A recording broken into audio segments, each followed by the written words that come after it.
अभी तो तैयारियां जो की जा रही हैं वो बड़े हमले की जा रही हैं। आपको क्या लगता है मजीद क्या रुकावट सामने आ रही है और हालात कहीं आउट ऑफ कंट्रोल तो नहीं हो जाएंगे आने वाले दिनों में?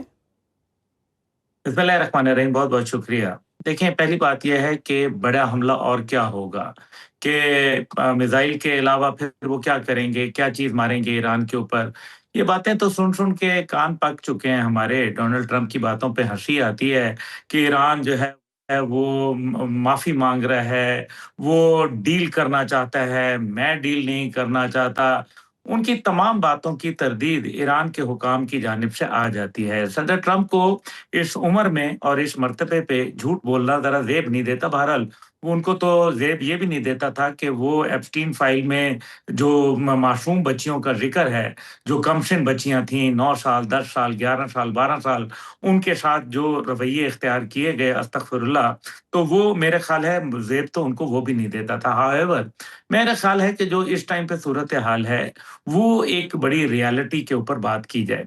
इस सब के अंदर सबको जो पता चल चुका है कि अमेरिका सिर्फ इज़राइल का यार है और ये बात सबको अब पहले अरब दुनिया के अंदर लोगों को शक व शुबा थे, वो कहते थे ठीक है जी, इज़राइल उनकी मजबूरी ज़रूर हो सकता है, लेकिन हम भी उनके लिए बहुत अहम हैं। लेकिन अब तो ये पता चल चुका है कि अमेरिका हर किस्म का जो हमला है वो रोक सकता है, मासिवाय वो हमला जो उसने खुद करवाया हो, जैसे कि कतर के ऊपर इज़राइल की जानिब से हमला किया गया था 2025 के अंदर। जी। लेकिन अब इस सूरत-ए-हाल के अंदर 2-4 चीज़ें बड़ी वज़ाहत से नज़र आ रही हैं। पहली बात कि ये जंग जो अमेरिका है, वो एयर फ़ोर्स की तरफ क्यों नहीं लेके जा रहा?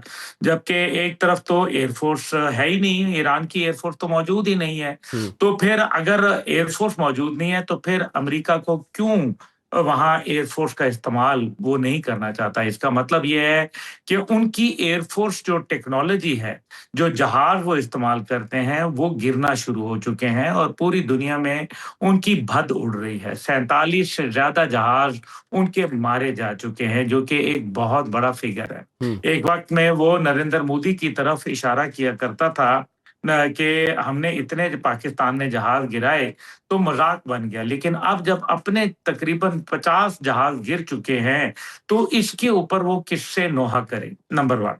नंबर 2, इसके अंदर बात है उनकी नेवी की। उनकी नेवी कहाँ गई?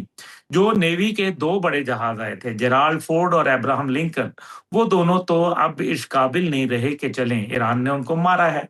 और हम ये भी देख रहे हैं कि हुर्मुज़ को कंट्रोल करने में ता दिन अभी तक अमेरिका नाकाम रहा। इसी तरीके से बाब अल मंदब की जब बात की जाए, तो वो भी हूती जो है उसको कंट्रोल नहीं कर सकते, लेकिन हूती कम से कम मफलूज ज़रूर कर सकते हैं और जो उन्होंने कर दिया हुआ है।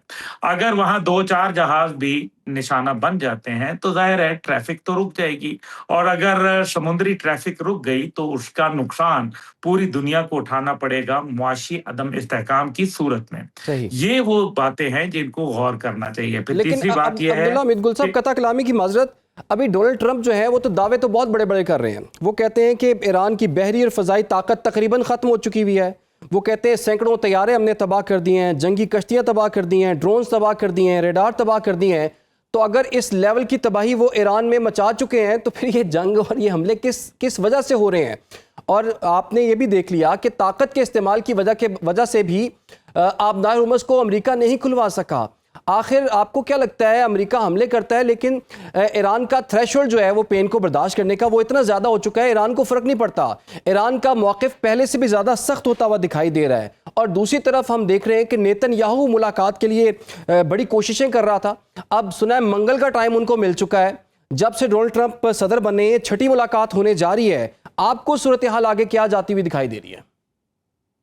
देखिए, सब के अंदर एक बात तो वज़ाहत से नज़र आ रही है कि इस्राईल को खुली छूट दे दी गई है, जो मर्ज़ी करे। अचंभे की बात ये है कि ईरान ने इजराइल पे कोई हमला नहीं किया, जबकि उसको अच्छी तरीके से पता है कि अमेरिका तो एक बहाना है, लेकिन असल मसला जो है वो इसराइल के अंदर है। इसराइल ही की खुशनुदी हासिल करने के लिए अमेरिका हमलावर हुआ। बेहतर यही है कि जादूगर की जान जिस कव्वे के अंदर है, उस कव्वे को निशाना बनाया जाए। लेकिन यही बात पूरी दुनिया के अंदर लोगों के लिए एक सरप्राइज़ बनी है। उसकी शायद एक वजह ये है कि वो 2 न्यूक्लियर पावर्स को इकट्ठा होके अपने ऊपर हमलावर नहीं करवाना चाहता। ये एक this could be one example. अब जो दूसरी इसके अंदर बात है वो आप देख लें कि उनकी ताकत की, अगर अमेरिका की ताकत तो इसमें कोई शक व शुबा नहीं है कि वो मौजूद है। लेकिन 47 साल जिस मुल्क ने मुश्किल हालात में गुज़ारे हों, आइसोलेशन में गुज़ारे हों और इस बात के ऊपर गुज़ारे हों कि एक दिन आएगा जब अमेरिका और इज़राइल मिलकर उन पर हमला करेंगे, और वो हकीकत में आ गया दिन। अब उसके लिए उन्होंने तैयारी भी की थी, और उस तैयारी के अंदर मेरे ख़्याल में बहुत सारे उसकी चीज़ें हैं। अब जिस तरह से अमेरिका ने कहा कि हम डिएगो गार्सिया के ऊपर अपनी बी-52 बॉम्बर्स की फ्लीट ले आए हैं, तो वो तो पहले भी लाए थे, 70% फ्लीट उनकी मौजूद थी, और फिर डिएगो गार्सिया पे 2 मिसाइल हमले भी हुए, जो कि बड़ी दुनिया के लिए सरप्राइज़ था कि ईरानी मिसाइल क्या इतना दूर पहुँच सकते हैं। लेकिन फिर ईरान ने भी इसको क्लेम नहीं किया। लेकिन एक बात वज़ाहत से है कि इसके अंदर अगर आप नेटो को लेके आएँगे, नेटो के पास पहली बात है लड़ने की शकत नहीं है।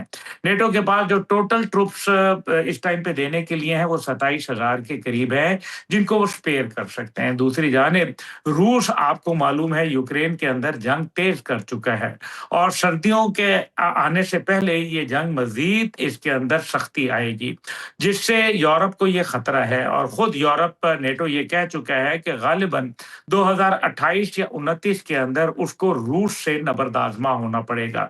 इसी के लिए उन्होंने अपनी दोबारा से जो इंडस्ट्री थी, जो कि बंद हो चुकी थी सोवियत यूनियन के कोलैप्स के बाद, 91 के बाद उन्होंने ये कहा था कि हमें तो कोई थ्रेट ही नहीं है, लेकिन जी। अब उनकी इंडस्ट्री दोबारा चल पड़ी है, जो कि असला मैन्युफैक्चरिंग है। लेकिन फिलहाल 8 दिन की लड़ने की सलाहियत फ्रांस के पास, 6 दिन की बर्तानिया के पास, और 12 दिन की सलाहियत है जर्मनी के पास।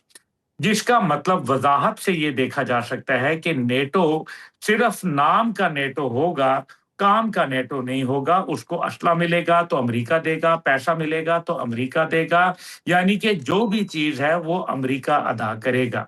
और अगर अमेरिका ने ही ये सब कुछ करना है तो फिर अमेरिका ही क्यों नहीं? अब जो जिस यूरोप के अंदर बैठ के बात करने की कि जी आगे लाहे-अमल क्या बनेगा हुर्मुज़ को खुलवाने के लिए, तो डोनाल्ड ट्रंप की तो बातें देखें ना, वो तो ये कहते हैं कि मैंने तो ईरान की आर्मी खत्म कर दी, हुँ। नेवी एयरफोर्स खत्म कर दी, तो ये क्या दोबारा पैदा हो गए हैं? 40 रोज में तो आपने कहा था कि हमने खप खत्म कर दिया।